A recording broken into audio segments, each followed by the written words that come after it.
Hello, my name is Ronaldo Zamora. I'm currently a student at the University of North Texas and I'm majoring in applied technology and performance improvement.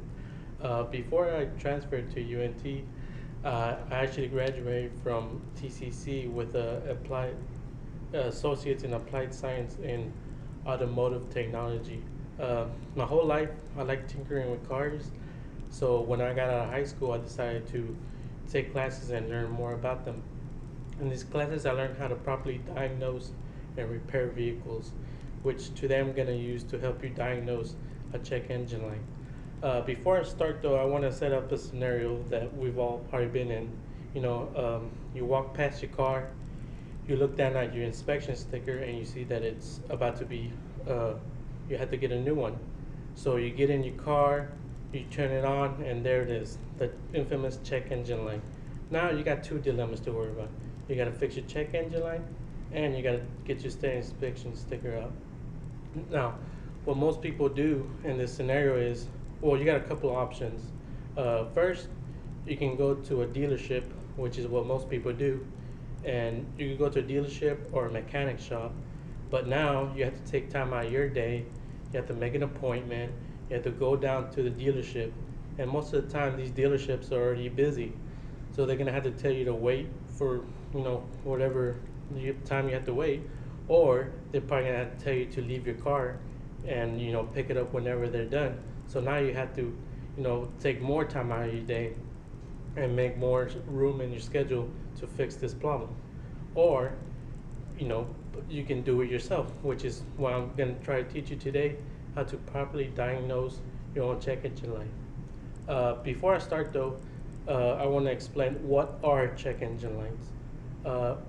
Today's cars are modern and they're fully equipped with a lot of computers. For example, this is a computer that came out of a car. Most cars have one of these, or they probably have two or three of them. Newer cars are more equipped with electronics and stuff. What these computers do is they're pretty much connected to every part of your car. Battery, sensors, your gas door, and light bulbs. Every time you turn on the car, and it's running, the computer sends out a signal to every one of these things, and it gets a signal back. Let's say a sensor's wrong, or there's a bad connection. When it takes a signal and it doesn't get anything back, or it gets something wrong, the computer stores a code, and then it sets off and check an engine light to let the owner know that something's wrong. What they actually do, what sets them off? There's a variety of reasons that could go wrong. For example, a bad sensor could set off a check engine light. A bad wire connection can set off a check engine light. There's small things that can set it off, like if you didn't tighten your gas door pretty tight, will set it off, especially in newer cars. Loose connections of like your spark plug wire or your actual spark plug wire could be actually bad. It could be something small like that, or it could be bigger, like an alternator. Your alternator could be bad.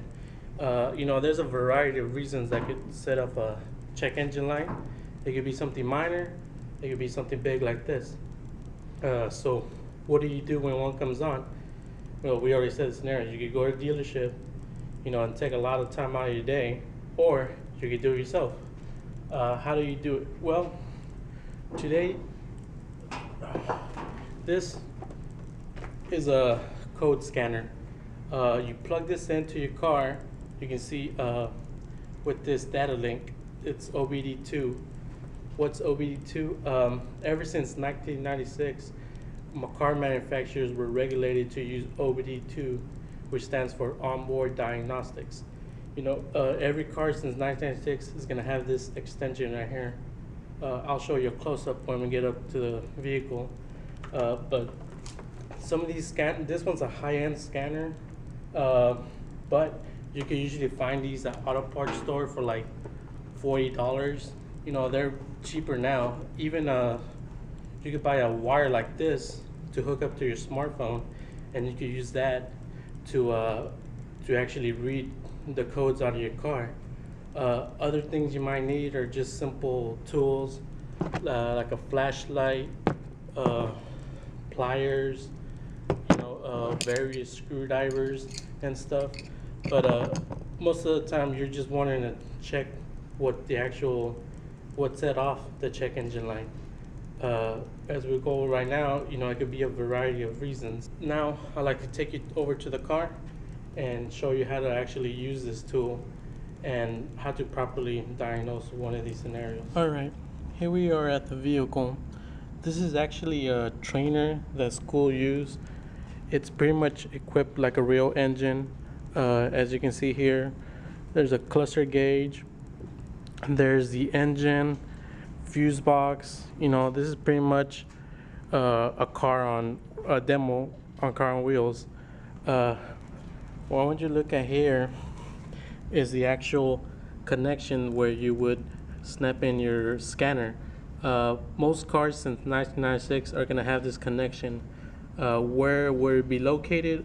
More often than not, it's going to be on the driver's seat, under the dash. But different cars have different places they put them. You could look at your owner's manual, or beauty of the internet, you can just look it up and see where it is. Okay. When you find this connection, what you're going to want to do is actually plug in your OBD2 scanner, and you can see it just snaps in and you're ready to go. Now what you're going to want to do is turn on your car to power up the scanner. As you can see right now, there it is, the check engine light. Now what you're going to do is turn on your code scanner. Alright, as you can see here, these are your menu options. We want, on this case, we want to put a new vehicle.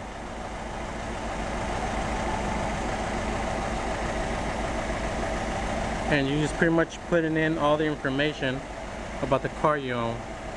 This car is a 2008. It's a Chevrolet.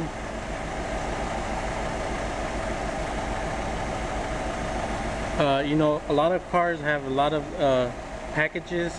You're gonna have to find which one is yours. And in this case, I have this one. Right here, we want to select engine. Depending on your scanner, it might be easier to do this. This one's more high-end, so it has a lot more options. As you can see here, these are all your options. What we're going to want to do is diagnose trouble codes.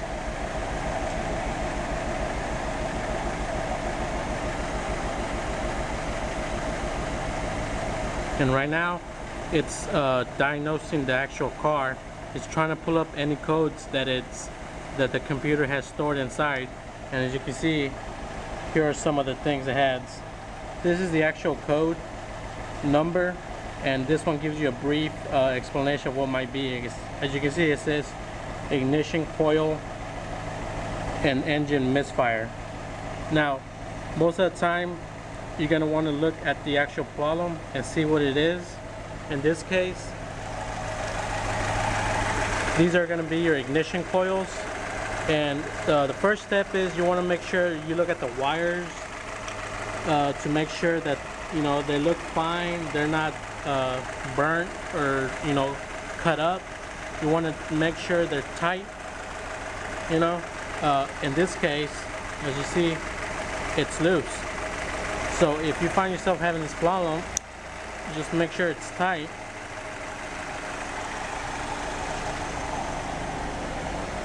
And we go back here and we'll clear the code.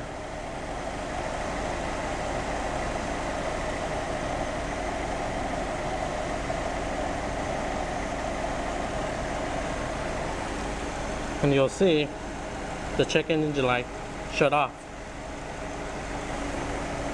And we look back over here, the code is gone, and therefore the problem is fixed.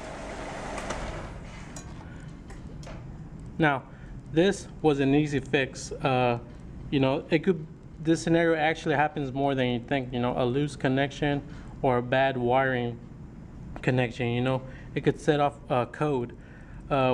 If another thing you want to check is your fuse box. More often than not, some of these fuses tend to go bad. For example, one of these, you know, you just check your fuses and you want to make sure that they're fine. You know, sometimes these things could be popped. As you can see, there's two little metals and they connect in the middle. Sometimes if the middle is broken or looks burnt, that means the fuse is bad, and that could be causing your problem. So make sure you check your fuses to see if that's the problem. You know, as you can see, this is the computer. You can see wires running throughout the whole car. This thing is connected through pretty much every sensor this engine has, and you know, as you can see, there could be a lot of things that could set off the code. Just make sure when you're doing this that you take proper precaution. You know, you don't want to have loose things hanging, jewelry. If you have long hair, make sure you tie it back. Make sure you wear short sleeves. You know, these engines, there's a lot of moving parts, and you know, you don't want to get something stuck in there where it could drag you in, or if you're wearing jewelry, you could make a connection and you could actually fry the system or something. You know, this could actually save you time and money by just having this tool and to help you diagnose your problem. Like I said, you can find these tools at auto parts stores for like $30 to $40, or you can just buy cables to plug into your smartphone. If you're not willing to, you know, pay that price, there's places like AutoZone or O'Reilly's that they will actually help you. You know, they would help you diagnose this. They have a scanner, and they'll come and plug it into your car, and they'll read the code for you if you know you don't want to invest into a scanner. That's it for my presentation. I hope you enjoyed it. If you have any questions, you know, leave it in the comment box below, and have a good day. Alright guys, that was my video presentation on how to take care of a check engine light. Just to briefly go over my presentation, there's just some few points I want to go over again. You know, the check engine lights, you know, why did they come on? You know, today's cars are equipped with, you know, computers that, you know, diagnose the car at all times, and whenever the computer senses something wrong, it stores a code, and it sets off a signal, the check engine light, to let the car owner know that the engine the whole car needs to be looked at. That way, you know, they could solve the problem. You know, why did they come on? As you saw in the video, there could be a variety of reasons. You know, a bad sensor, a bad connection, a faulty component, even a loose fuel cap. You know, I can't stress that enough. You would think that wouldn't do anything, but there have been circumstances where owners have, you know, they didn't tighten their gas cap all the way, and they went to a dealership or a mechanic, and they said that's the problem. And you know, it's embarrassing, but it happens. And so, you know, there's a lot. These cars are, you know, they're wired to, every little thing is wired to the computer now, and they could set off the check engine light, which is, you know, one of my reasons that, you know, you should know how to do this process. That way, if it's something small like that, you can fix it without having to go out of your way to go to a dealership. Your options for diagnosing check engine light. Well, there's really only two options. You can either do it yourself, or you can pay somebody to do it. If you pay somebody to do it, you probably have to take it to a dealership or a mechanic shop, which means you have to take time out of your day. You have to make an appointment. It's gonna cost you money, and you don't want to go through all that and find out that it was something relatively easy and small, where you could have done it yourself, which is the other option. You know, there's no reason anybody can really do this. It's a fairly easy process to do. All you need is the code scanner. Here's a picture of a simple one that you can find at a auto parts store. The one I used was a higher end one that they use in mechanic shops, but even something simple as this will do you well. You don't really need a fancy code scanner. This one right here, does the same thing. Plugs into the car, it diagnoses it, and retrieves the codes. Like I said in the video, if you don't want to invest money into this tool, there's auto parts stores that you can go to, and they have these tools, and they'll happily do it for you for free. They're there to help the home mechanic. They'll go in there, they'll plug it in, they'll pull up the code. They'll tell you what it is. Sometimes if it's a bad sensor or faulty part, you can just buy it and fix it yourself, and you end up saving time and money instead of having to go to a dealership and waste your time and money there. To stress on OBD2 a little more, uh, since 1996, the automakers were required by law to comply with this. This was mostly for the government wanted to regulate emissions on cars. They wanted cars to run more efficient. They wanted them to be less polluted. So they make our manufacturers comply with this. And all it was they had to the car had to have an onboard diagnostic. That way the computer could diagnose the car to make sure it's running efficiently and clean, and let the owner know if there's a problem. That way it could be fixed, and cars didn't have to run very rough or not good at all. And this is still used, and they still have to comply with this to these days. Going about diagnosing the engine, the check engine light.